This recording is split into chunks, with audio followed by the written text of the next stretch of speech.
Քերծվածքակայուն, ջրադիմացկուն եւ հարվածակայուն լամինատների նշված տեսականին ձեռք բերեք իդեալ համակարգի խանութ սրահներից 1 քառակուսի մետրը սկսած ընդամենը 2450 դրամից։ Պարոն արդեն բավական ժամանակի մեկնարկել է ընտրությունները, խնդրում ներկայացրեք այս պահի գիտությամբ ձեր դիտարկումները ինչ արձանագրումներ է տարել ահազանգերի խախտումների վերաբերյալ։ Անկախ դիտորդ դաշինքը ուղղակի ժողովրդավարություն ՀԿ, Հելսինկյան քաղաքացիական ասամբլեայի Վանաձորի գրասենյակ ՀԿ Երազը քաղաքացիների միավորում ՀԿ կազմով 22 դիտորդներով շրջիկ դիտորդություններ անում Փարաքար եւ Գյումրի համայնքներում ուժերի մեծ մասը հասկանալի պատճառով եւ գլխամասը տեղակայված են Գյումրիում 16 դիտորդներ։ Մենք եղել ենք Փարաքարի բոլոր 16 ընտրական տեղամասերում եւ Գյումրիի 82 տեղամասերից 66 տեղամասերում։ Հիմնական խախտումների վիճակագրական պատկերի առումով ժամը 2:30-ի դրությամբ, այսինքն կես ժամ առաջվա դրությամբ հետևյալն է 19 խախտում, եթե խոսում ենք իրական քիչ թե շատ խախտումների մասին Գյումրիում եւ 14-ը Փարաքարում, մասնավորապես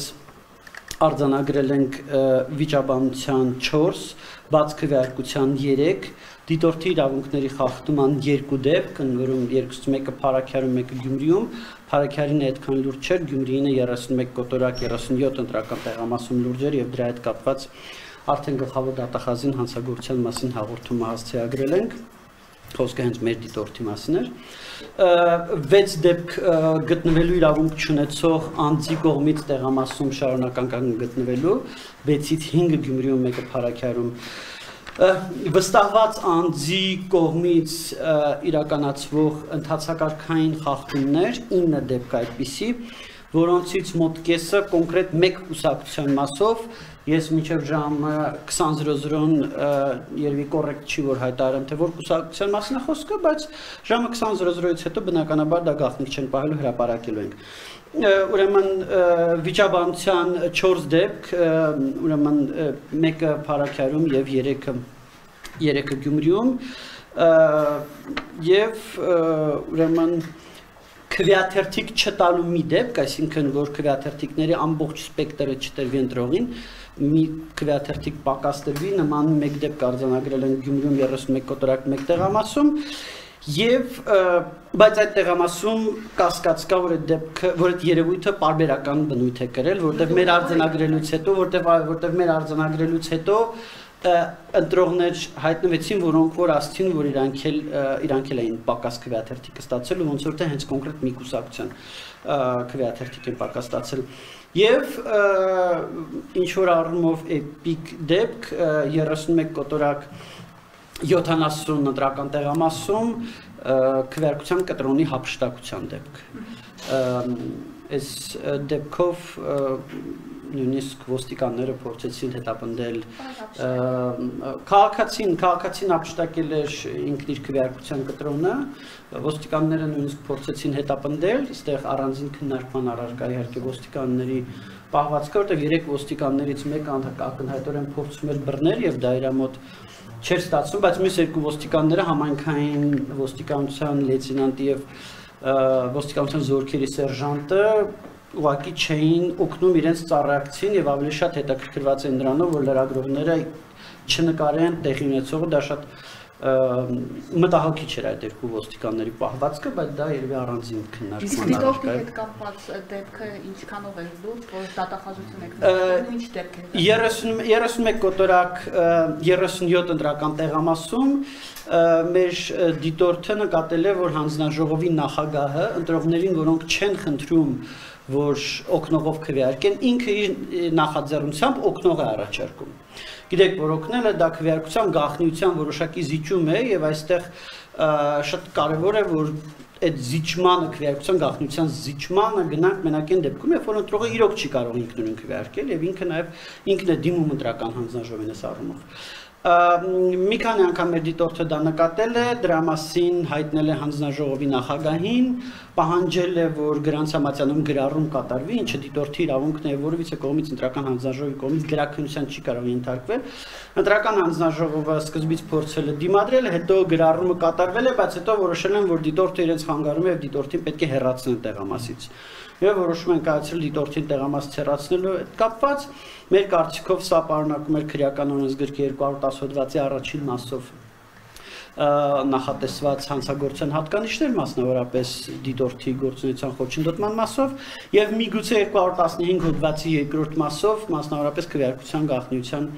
բացահայտման մասով։ Այ հաշվի առնելով այս խախտումները, որոնք արձանագրել եք, վիճաբանության դեպքերը, ընդհանուր ընտրությունների այսպես առաջին կեսը, ինչպես կբնութագրեք։ Շատ են այդ խախտումները, ասեք, որ համատարած են, թե համատարած չեն, համեմատած մյուս նախորդ ընտրությունների։ Գիտեք, կան խախտումներ, որոնք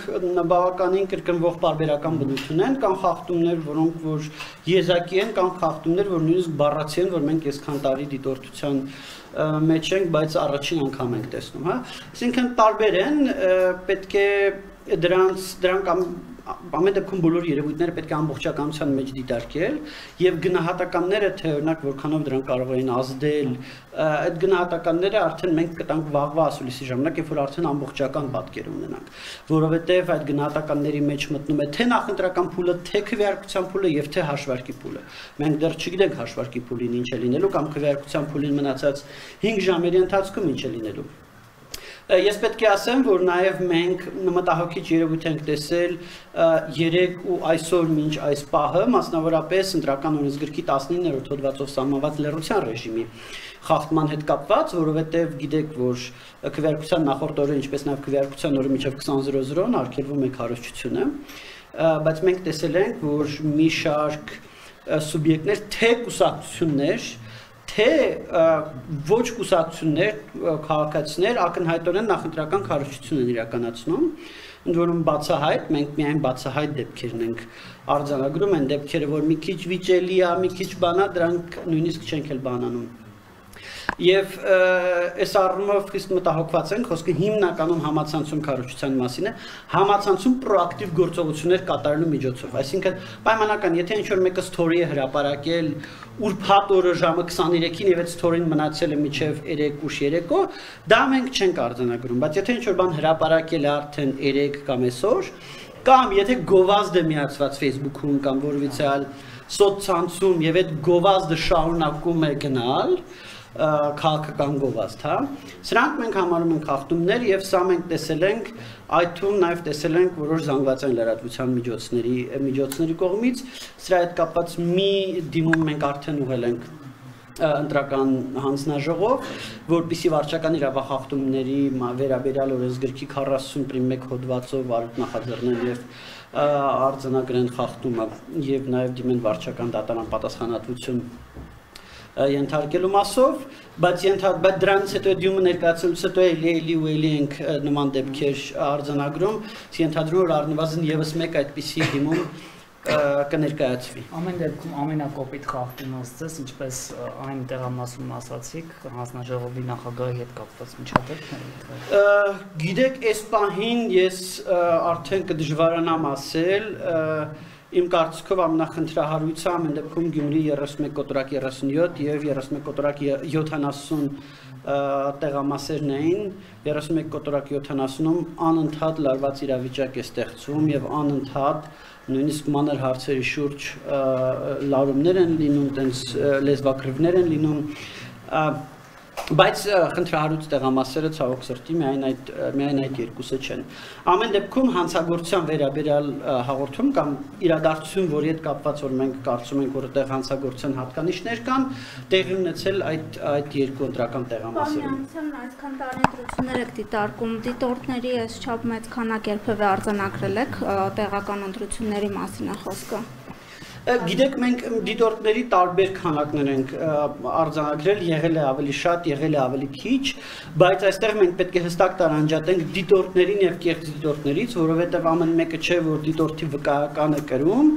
իրեն մենք կարող ենք համարել անաչառ դիտորդ, որովհետեւ անաչառ դիտորդը ենթադրում է, որ ինքը խստագույնս պահում է չեզոքության կանոնները, որ ինչ որ առումով լրատվամիջոցներին համանման, հա, խստագույնս պահպանում է չեզոքության կանոնները, չի աջակցում բացահայտ կամ ծպտյալ, չի աջակցում ինչ որ այս կամ այն քաղաքական ուժին, չի իրականացնում քարոզչություն այս կամ այն ուժի դեմ կամ կողմ, չունի աֆիլիացիա այս կամ այն քաղաքական ուժի հետ, հա, եւ այս առումով, եթե մենք նայենք թե այս ընտրություններում որոնք են, որոնք իրական դիտորդներ են, իսկ որոնք են, որոնց դիտորդությունը ավելի նմանակերտ դիտորդության, մենք տեսնենք, որ երևի պատկերը մի քիչ այլ է։ Մենք այս առումով եւս դա մեր մեթոդաբանության ստանդարտ մասն է, հավաքում ենք տեղեկություններ եւ չի բացառվում, որ վաղվա ուրեմն մեր նախնական գնահատականներում մենք նաեւ անդրադառնանք որոշ դիտորդական առաքելություններին, դա եւս կախված է նրանց, թե ինչ մենք կհավաքենք, ինչ փաստեր մենք կունենանք եւ արդյոք մենք մեր փաստերը կգնահատենք բավարար այս կամ այն պնդման համար։ Պարոն Իվանեսյան, որքանով է հնարավոր լինում վերահսկել նաև ընտրատեղամասերից դուրս խախտումները, քանի որ կուտակումների եւ այլ նման երևույթների մասին է խոսք գնում։ Գիտեք, ընտրատեղամասերից դուրս, եթե նկատի ունենք տեղամասի անմիջապես շրջակայքում, ենթադրենք մուտքի 50 մետր շառավիղով, ապա դա հիմնականում ոստիկանության գործառույթներն են, որպես կանոն ոստիկանությունը իր այդ գործառույթը իրականացնում է պատշաճ, բավարար քանակով ոստիկաններ ներկա են բոլոր ընտրական տեղամասերում, թե Գյումրիի, թե Փարաքյալի եւ այս առումով, բայց տեսել ենք իհարկե նաև տեսել ենք դեպքեր, երբ որ կան կուտակումներ, որոնց վերաբերյալ ոստիկանությունը միայն մեր նկատելուց, մեր առաջարկելուց հետո է գործողություններ ձեռնարկում, բայց պետք է ասեմ, որ նենց դեպք չենք ֆիքսել, որ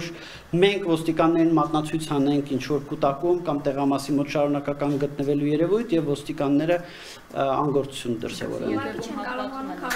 Դե գծի հետևի հատվածում հենց 31 կոտորակ 70 այդ թվում նաև տեղամասն է, որտեղ ոստիկանության պահվածքը մեղմ ասած խնդրահարույց է եւ այդ պահվածքը նաեւ այլ ֆորմատներով պետք է քննարկման առարկա դառնա, այս առումով նաև որպես ոստիկանության կարգապահական օրինական զանժովի անդամ, ես կարծում եմ մենք անելիք ունենք։ Ըստ ինչ է նման պահվածքի դրդապատճառը։ Գիտեք, հիմնականում մենք դա ոստիկանության կարողությունների ոստիկանությունում ինչ-որ խնդրահարույց ավանդույթների անկալումների երևի դրսևորում էր եւ նաեւ այդ տեղում իրականացնող ծառայություն իրականացնող ոստիկանների թերացումը, հա, ամեն դեպքում հիմա դա մի առանձին վերլուծության առանձին բանի նյութ է, թե ինչու է այնպես ստացվում, որ առերևույթ հանցագործություն կատարած անձը, երբ որ փախնում է, 3 ոստիկանից մենակ մեկն է փորձում իրեն կանգնեցնել, դա մի մեծ եւ առանձին քննարկման առարկա է, բայց ես պետք է ասեմ, որ ձեր գործընկերներից որոշները, լրատվամիջոցներից որոշները հասցրեցին դա նկարել եւ կարծում եմ, որ կադրերը համացանցում շտով կտարածվեն, բոլորը կկարողանան տեսնել, գնահատել այդտեղ տեղի ունեցածը։ Նախընտրական փուլում ես պետք է ասեմ, էլի իրավապահների հարցի կոնտեքստում, նախընտրական փուլում, ինչպես գիտեք, քվեարկության նախավերջի, քարոզարշավի նախավերջի օրը, 5-շաբթի օրը, ոստիկանությունը, հակակոռուպցիոն կոմիտեն եւ այլ իրավապահ մարմիններ իրականացրել են մեծ իրավապահ գործողություն, եթե կարելի է այդպես ասել, Գյումրիում, մասնավորապես քվեարկության ներողություն, ընտրակաշարքի եւ ընտրությունների ժամանակ բարեգործության արգելքի խախտման հոդվածներով։ Ես պետք է ասեմ, որ նախ մենք դրանից առաջ արդեն իսկ հանցագործության մասին հաղորդում տվել էինք բարեգործության արգելքի խախտման վերաբերյալ եւ ունենք որոշակի նաեւ տեղեկություններ անուղակի, որոնք ցույց են տալիս ընտրակաշարքի վերաբերյալ եւ հետեւապես մենք կարող ենք պնդել, որ այդ երևույթները իրապես Գյումրիում տեղի են ունեցել, այդուհանդերձ մենք իհարկե չենք կարող պնդել, որ այդ երևույթները, որ այդ արարքները կատարել են հենց այն անձինք, որոնց դա մեղսագրվում է, ոչ կարող ենք դա հաստատել, ոչ կարող ենք դա հերքել։ Ինչ վերաբերվում է բուն այդ գործողությանը, պետք է ասեմ, որ ընտրական այդ հանցագործությունները, բարեգործության արգելքի խախտումը եւ ընտրակաշարք տալը, ըստ բարեգործության արգելքի խախտումը 18 թվականին է քրեականացվել, քանի որ դա մեր գնահատմամբ ընտրակաշարքի որոշակի դրսևորում է, հա, ընտրակաշարքի ձև է։ Դրա համար այդ արարքը քրեականացվել է, որտեղ ինքը իր այողությամբ շատ նման է ընտրակաշարքին։ Այդ արարքները հանդիսանում են ծանր հանցագործություններ, դրանց հետ կապված դրանց դեմ պայքարի մասով իրավապահները օգտվում են օպերատիվ հետախուզական միջոցառումների ամբողջ սպեկտրից, ամբողջ գործիքակազմից եւ պետք է պայքարեն այդ հանցագործությունների դեմ, պետք է պայքարեն օպերատիվորեն, միաժամանակ իհարկե պետք է զգուշ գործեն, որպեսզի իրենց պայքարի արդյունքում անհամաչափ վնաս չհասցնեն ընտրական բնականոն գործընթացին։ Այս առումով իհարկե դժվար է տենց միարժեք դիագնոզ դնել, թե որտեղ է ոսկյա միջինը այդ երկուսի եւ արդյոք հակակոռուպցիոն կոմիտեն հենց այդ ոսկյա միջինում էր, թե մի քիչ էս կողմ կամ մի քիչ այն կողմ էր, բայց օրինակ որպես ինդիկատոր կարող եմ ասել, որ ողջունելի է, որ բոլոր այն անձինք ում նկատմամբ մեղադրանք ներկայացվեց, բոլոր այդ անձանց մասով այնպիսի խափանման միջոցներ ընտրվեցին կամ դատարանից միջնորդվեցին, որոնք չէին բացառում այդ անձանց մասնակցությունը քարոզարշավին։ Այսինքն մի մասը դա բացակայության արգելքներ,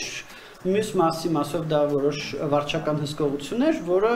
այնպիսի հսկողություն, որը չի բացառում, որ մարդիկ շարունակեն քարոզարշավին հետևել, սա օրինակ բավականին կարևոր էր։ Տեղական կրիմինալի ներգրավվածությունը ընտրությունների որքանով է դա ուռճացված թեմա, իսկ նման բաներ։ Գիտեք, որքանով է տեղական կրիմինալը ներգրավված ընտրություններին դժվար, որտեղ այդ երևույթները ամեն դեպքում լատենտային բնույթ կրող երևույթներ են։ Մենք դրա հետ կապված եւս հանցագործության մասին հաղորդում ներկայացրել ենք, մասնավորապես քրեական օրենսգրքի 210 հոդվածի 3-րդ մասով, քարոզարշավին մասնակցելու պարտադրելու հետ կապված։ Պետք է ասեմ, որ մենք որոշակի ինդիկատորներ ունենք, որոնք վկայում են, որ այո, կրիմինալը ընտրությունների նկատմամբ անտարբեր չի, հա, գոնե այսպես ձևակերպեմ այս պահի դրությամբ,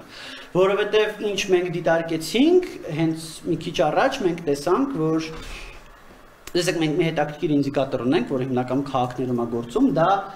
առավոտյան մասնակցությունն է։ Եթե ինչ-որ միտեղ մենք տեսնում ենք առավոտյան մինչև ժամ 11:00 մասնակցության շատ բարձր ցուցանիշներ, քաղաքային բնակավայրերում, գյուղերում դա կարող է լինել, որտեղ կախված սեզոնից գյուղացիները երբեմն ուզում են, հա, շուտ քվեարկեն եւ գնան օրինակ իրենց արտերը, իրենց գյուղատնտեսական զբաղմունքով զբաղվել, բայց քաղաքներում որպես կանոն Կիրակի առավոտյան մարդիկ նախընտրում են քնել։ Եվ երբ որ տեսնում ենք մասնակցության պիկեր առավոտյան ժամերին, դա մեր համար ինդիկատոր է, որ ենթադրաբար ինչ-որ խնդրահարույց երևույթ կա։ Ընդ որում միշտ այդ մասնակցության պիկերը կորելացվում են այլ խնդրահարույց երևույթների հետ եւ դրա համար է, որ մենք հանգիստ կարողանում ենք ասել, որ այդ առավոտյան ժամերին մասնակցության պիկը խնդրահարույց արդեն իսկ նշանակում է, որ այդտեղ ինչ-որ խնդիրներ կան, որոնք կարող ավելի ուշ Երևան, կարող չերևան, բայց հաստատ կան։ Եվ մենք տեսնում ենք, որ այն թաղամասերում, որտեղ որ հայտնի է, որ առավել կրիմինալիզացված թաղամասեր են, հա, տենց կրիմինալ է թաղամասերում ավելի ավանդաբար ավելի ներկայացված է, այդ թաղամասերում առավոտյան ժամերին որոշակի մասնակցության ուրեմն բարձր ցուցանիշ կար։ Նորում այդ թաղամասերում կային տեղամասեր, որտեղ մասնակցությունը կրկնակի ավելի շատ էր, քան միջին ցուցանիշը Գյումրիում, ավելի քան կրկնակի, ավելի շատ էր, քան միջին ցուցանիշը Գյումրիում։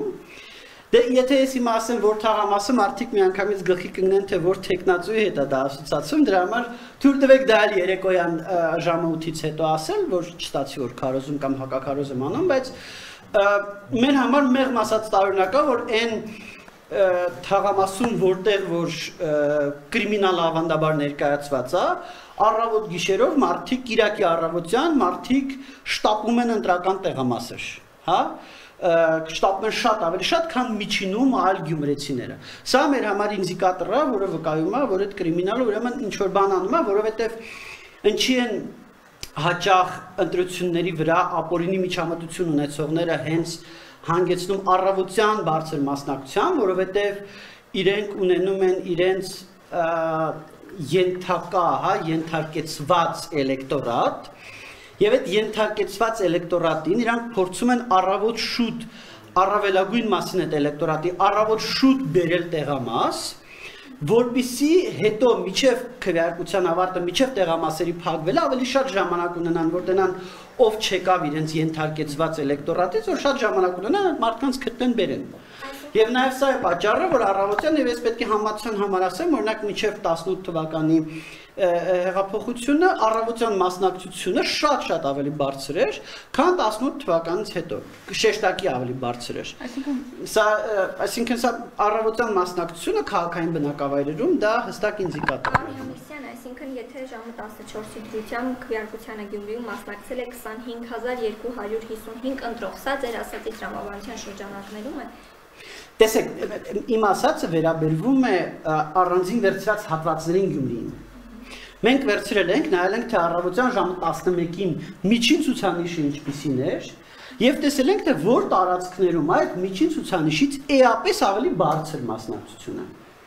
Ու տեսել ենք որոշակի կորելացիա, որ հենց այն տարածքներում, որտեղ ինչ որ կրիմինալի ավելի բարձր ավանդական ներկայություն կա։ Այդ կորելացիան ենք մենք տեսել։ Վարչական ռեսուրսի չարաշահումով կապված։ Այս դեպքում այլ ռեսուրսի չարաշահում է ասած, այո։ Դες դեպքում կրիմինալ ռեսուրսի չարաշահում, եթե տենց եզրույթ հնարավոր է, ինչ վերաբերվում է վարչական ռեսուրսի չարաշահման, ապա վարչական ռեսուրսի չարաշահման մենք մի շարք դեպքեր նկատել ենք նախընտրական քարոզարշավի փուլում, դրանք թե զանցանք պարունակող դեպքեր էին եւ դրանց մասով մենք